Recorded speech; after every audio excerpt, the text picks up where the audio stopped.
Okay? Two choices that we have to have perception. About this time in the history of things, we read that we had the sons of Elohim, and we had the daughters of men. Okay? We remember that from our conversation here a couple of weeks ago. That the sons of Elohim, those who pray to Elohim, who strive to have a pure walk with Elohim, who are doing everything they can to live according to the word of Elohim to this point, who depend on Elohim for their provision. These people don't even farm. The trees provide fruit, and the ground provides. They don't have to do anything. It's there. They're continuously in the praise of Elohim and building a relationship. Start to see what the sons of Cain have done. Because also what's started to happen slightly prior to this point is that the messengers left their station, is what Jude talks about, and they began teaching the son, or the men, the sons of men actually, how to herd cattle, how to produce fine arts, how to work in metal, even how to form governments. Okay? And they've taken these things and they've built tremendous industry out of it. They're giants in their day. And now, the sons of Elohim, those who worship Elohim in spirit and in truth, now start to see what the sons of men have, in that they have the daughters of men. They have all this stuff. They're great men.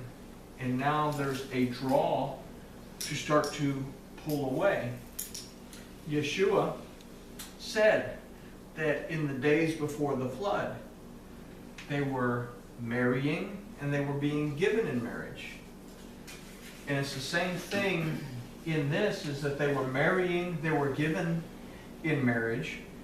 Today, we are marrying and being given in marriage, in where we say what? Well, I know that idea doesn't belong here, but I'm going to take it in anyway. And we're starting to mix. We started to mix about 1800 years ago. We started to mix ideas that if the Apostle John or the Apostle Peter, even the Apostle Paul, Jacob, any of them, showed up today and went into a church or to a synagogue, they'd say, "What are you doing? Have you all lost your minds?" So this is what happens. So we have something that's starting to happen. The world is starting to become corrupted. And now we move on to verse 13 that says, "And Kenan lived after he begot Mahalalel 840 years and begot sons and daughters." Now, begot sons and daughters. The need for restoration was at this point established. The need for redemption was established at this point. Something had to be done to turn it all around. We're not at the flood stage yet, but something has to be done in order to turn it all around. So we say that possession brings forth pride. Okay? So Mahalalel brought forth Kenan. So possession brings forth either pride or it brings forth praise. We take that down and say that they lived, or he lived 840 years. What do we see in 840? First of all, we're going to understand that this situation here, okay, the word, to pay, We say the container that contains the truth, power, and the ability of Elohim. This begins to change, okay? In that the spoken word begins to override the written word, okay? The spoken word begins to override the written word. What does that mean? The spoken word begins to override the written word. That the commentaries made by humankind start to take precedence in comparison to what the Word of Elohim says. We have that happening. We've had that happening for centuries, millennia, between Judaism and the rabbis and their commentaries and Christianity and the church fathers. That if Yeshua were to sit them down in one room, he would say to them exactly what he told the Samaritan woman. He says, you don't know what you worship. You don't understand what you're doing. So what happens is this, the truth, power, and the ability that's kept in the container begins to lose its strength. And we see that in Timothy, and I forget what letter it's in. But he says, I think he's writing to Timothy. Paul is writing to Timothy, and he says that they have a form of godliness. In other words, they have a form of reverence, but they deny the power, because the power is starting to slip out. It's slipping out of here, and in the 40, we understand that 800 is the spoken, 40 is the written, and what's taking place is a transition. Something is happening to cause a power shift, a spiritual power shift. It happened in the times of the flood. It's happening today. That we have a form of reverence, but because we have taken so much out of the Word, that the Word is no longer what the Word was, we don't have the power that the Word had. We've removed, in one case, and I know I sound like a broken record with this, but we've removed the name. When we remove the name of Elohim from His Word, then we remove our understanding of what His redemption, restoration, and deliverance is, and we lose understanding of what His anointing is. And the next thing you know, we're trying to explain it away by saying that there's 3 when there's only 1. Okay? So a transition begins to take place. Now there's a need for restoration. There's a need for deliverance. Something has to happen. Which takes us to verse 14. It says, and all the days of Canaan were 910 years, and he died. Okay, again, all the days and he died. Something here has to happen within our lifetime. What is it in 910 that we have to consider? Again, we have 9 that we can say Shah. Shah means to regard. Regard what? We say again meot, that we have to regard, we have to pay attention to what the Word of Elohim says, and stay within the confines of His covenant. But 10 is a word that, or is a number that we start to get a couple of meanings out of.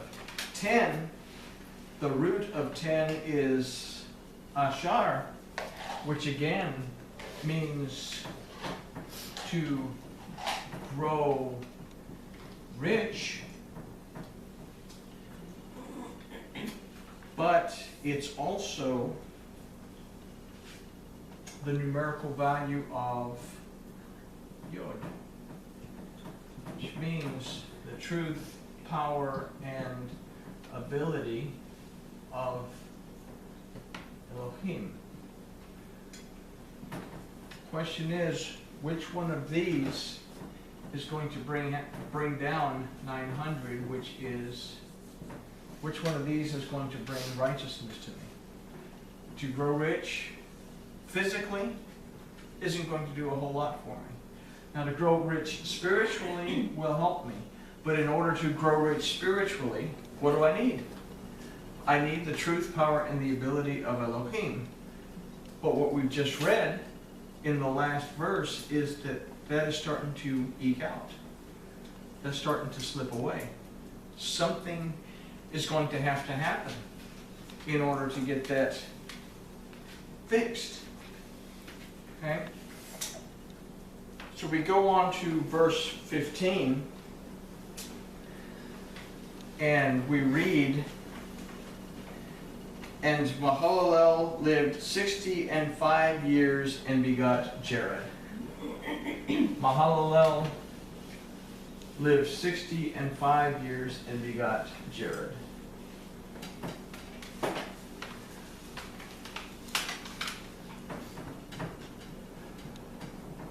Praise, say pride. Pride versus pride. Lived 65 years. 65. 60 is the numerical value of, okay. 16.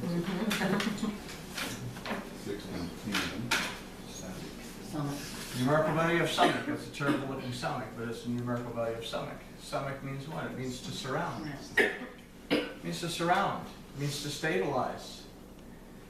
Okay? 5 is the numerical value of hay, which is the spirit. It's also the numerical value of undeserved favor, so we're going to say a spirit of grace. What's going on at this point? The power, the truth, the ability of Elohim is starting to slip away. People are starting to cleave more and more to material things as opposed to spiritual things. They're going after wealth as opposed to going after the wealth in a relationship with Elohim. The spiritual manifestation, the power and the ability of Elohim that they contain within is starting to fall out of the container. What's going to keep that all in perspective so that it doesn't fall apart until something can get there that can help it? Well, when you punch a hole in one Ziploc baggie and it's leaking and you need to not lose the fluid, you stick it inside of another Ziploc baggie that doesn't have a hole and you close it. It is because of the undeserved favor that comes through Elohim, the spirit of grace, if you want to call it, that is now surrounding the world, that it doesn't get destroyed at this point. And it's the same thing with us today. It's because there is still hope for redemption that it's being surrounded by grace to allow it to be restored. But once that time is up, and it's just like it says here, that he lived all the days of his life and then he died. There's a time period when this is going to end. But what's going on in the midst of this enveloping in grace to keep it from being destroyed? Something else comes forth. And what comes forth from praise and pride is the manifestation of all of these things in, I don't think I spell it right, Jared. Jared means descend, means decline. it means to sink. It comes from a root yarad, which means to sink.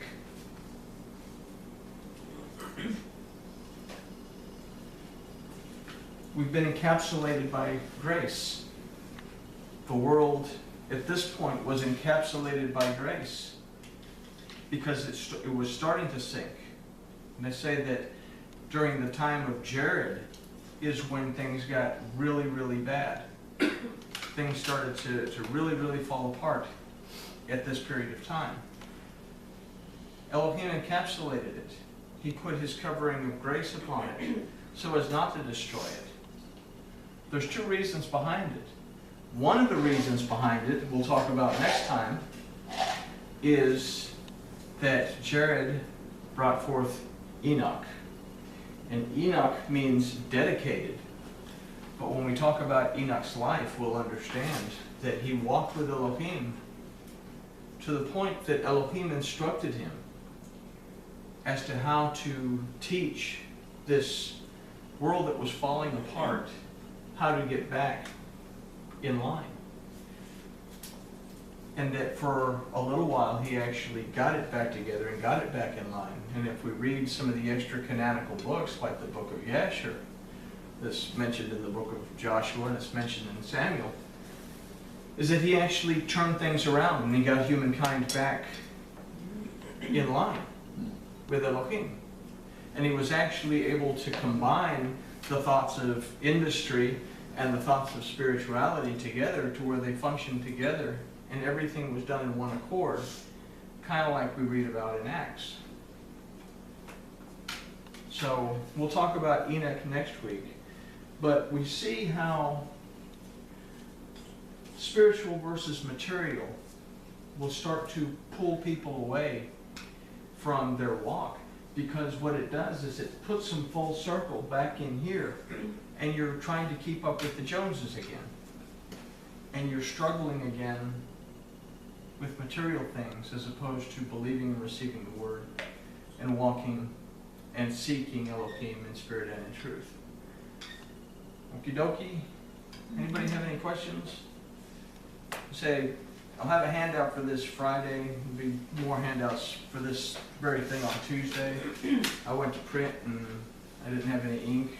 Went to Walmart and they didn't have any 61 ink, so I wasn't going to go driving all over town to find Walmart, so I figured I could just wing it and go from there. That's fine. All right, well, we've achieved grooviness then.